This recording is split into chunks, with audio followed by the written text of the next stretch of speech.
The following program is brought to you by Causenta.com. Get better, perform better, look better, feel better. Discover the root cause of what's holding you back. Visit Causenta.com. Welcome to 1-800-MAN-SHOW.com with Dr. Tom.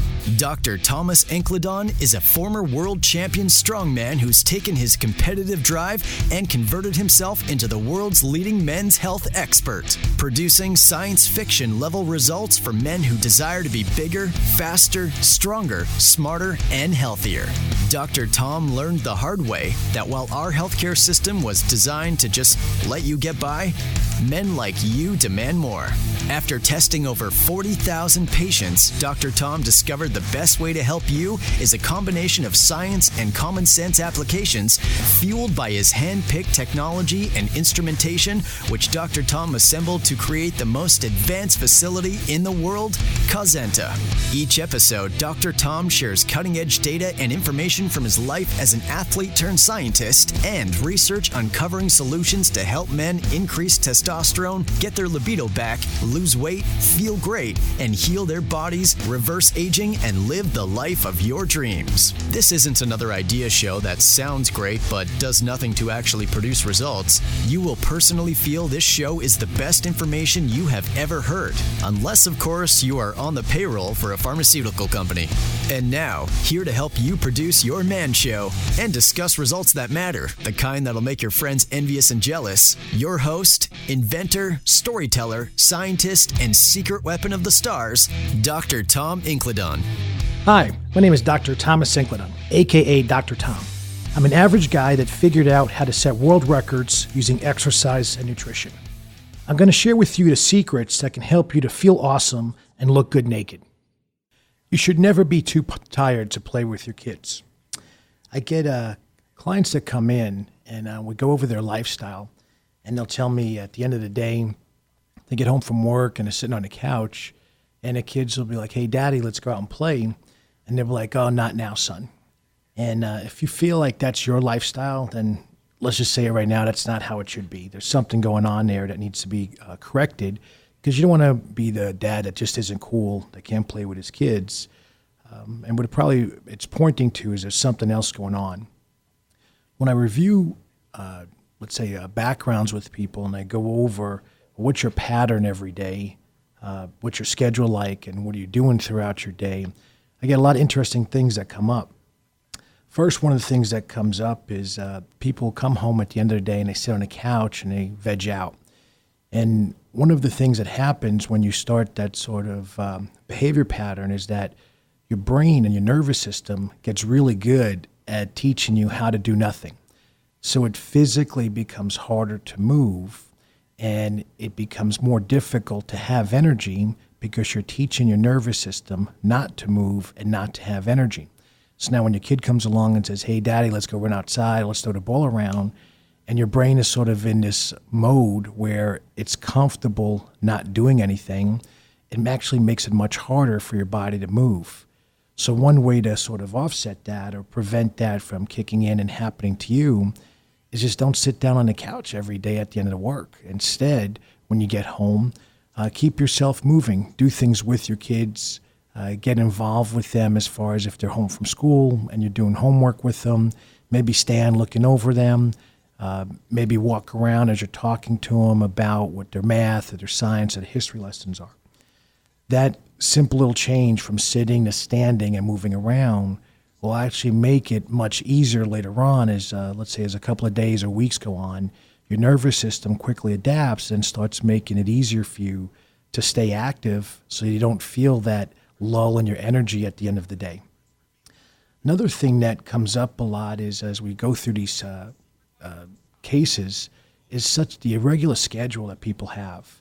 We're living at a time where more people travel, and when they travel, their sleep patterns, their exercise schedule, their nutrition schedule, all different. And what happens then is they may go to sleep at different times or different times at night, and then when they wake up in the morning, they basically get up around the same time, but it might be in a different time zone. So now their the quality of sleep they're getting and the hours that they're actually going to sleep are going to vary considerably. That's going to have impact to throw off all kinds of hormone levels and really make it much harder for them. Instead, what we try to do is tell people, all right, look at what time you have to wake up, then backtrack from there and make sure you're going to bed early enough to get your 8 hours of sleep or your 7 hours of sleep or your 9 hours of sleep, however many hours you need to feel at your best. So now you're basically setting the stage so you're going to wake up feeling rested as opposed to waking up and feeling like, oh man, I could have used some more sleep. Second thing that really makes a big difference is exercise on a consistent basis. A lot of guys will say, well, I'm busy during the day, so I like to work out later on in the day, say after work or at night. But then what happens is their work day may not end exactly at 5 o'clock and may continue past that. Or when they get home, they got stuff going on with the family. So now they don't really have like a dedicated time to do what they want to do for their fitness. What we found is by exercising in the morning on a consistent basis, let's say you wake up at 6 and you're doing something by 6:15 or 6:30, by exercising at a consistent time every day, what that does is it sets the stage to help regulate your blood glucose levels. So now when we interview guys and we say, all right, how are you feeling at 2 o'clock, 3 o'clock, 4 o'clock, 5 o'clock in the afternoon? The guys that have the most consistent energy patterns are the guys that are working out the same time every morning. So there's something about working out in the morning that sets the stage so your energy levels are more balanced throughout the day. Now, this doesn't mean like you're going to go all out and do like 20 circuits of Tabata sprints or anything like that in the morning. The idea is you're working out in a way that stays within your current fitness level. So you don't exceed your fitness capabilities and then set the stage where you're even more exhausted later on, because that creates another issue called calorie displacement, where essentially guys push themselves too hard in the gym, and because they push themselves too hard in the gym, they wind up being too tired to do anything else later on in the day. So at the end of the day, they burn the same number of calories. They really didn't get a calorie benefit by working out in the morning. So to avoid that, what we want to do is exercise at a consistent time and at a pace that stays within our current fitness levels. Now, we touched upon sleep in the past, but what I want to talk about now with sleep is exactly how that affects your energy levels throughout the day. By getting to sleep at different times and by going to sleep in different beds, that affects the quality of sleep so that your sleep experience is not what you think it is. So one way that we could prevent, like say, a really bad sleep experience is to try to make the environment as consistent as possible. So the more consistent the environment, the better your body is at adjusting and kind of going into a deep sleep and then getting the rest and recovery that you want. And another area that's really important is nutrition. What I see all the time is guys come up to me and go, hey, I'm doing this paleo diet or I'm doing this ketogenic diet. And they're saying it like they're waiting for me to say, hey, that's a smart thing to do. When the reality is, I don't think that's a smart thing at all. I think it's a very dumb thing. And the reason why I think it's a dumb thing is because you can't take something as complicated as your genetics and your microbiome and totally ignore that and totally ignore the environmental chemicals circulating in your body and just throw a diet on top of it and somehow magically erase all the discrepancies that you failed to address. One-size-fits-all nutrition doesn't really work at all. It's why so many fad books on diet have come out over the years and why they will continue to come out. What we know today is we can measure every gene in a human. We can measure every microorganism in someone. And if we just look at those two areas alone, and even don't talk about vitamins and minerals and amino acids and fatty acids and hormones, but just those two areas of the microbiome and genetics, we find that no two people respond exactly to the same types of foods. So you can't say, hey, everybody, do this diet and magically things will work out, because that's not how the body works when it's ingesting nutrients and calories. So a smarter play would be, one, if you can afford it, you get genetic testing, you get some microbiome testing. If you're on a budget and you can't afford it, well, then you would look at, okay, strategically, how do you get as many nutrients into your body as possible? You're not going to do that with a ketogenic diet or low-carb diet, because all the micronutrients have been discovered to seem to have really big impact on our health they're connected to carbohydrate-rich foods. So the strategy would be to get in foods that have a lot of color. It's like red, purple, orange, blue, green. And then with that color, you're going to get the micronutrients that really help your body maintain your energy levels throughout the day so you feel much better. So the main points we want to make is if you're tired all the time, there's something wrong.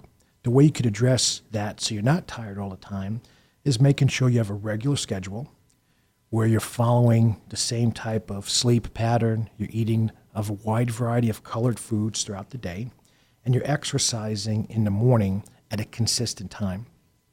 Second thing is make sure that your behavior is such that you don't fall into the trap of coming home and sitting down and doing nothing.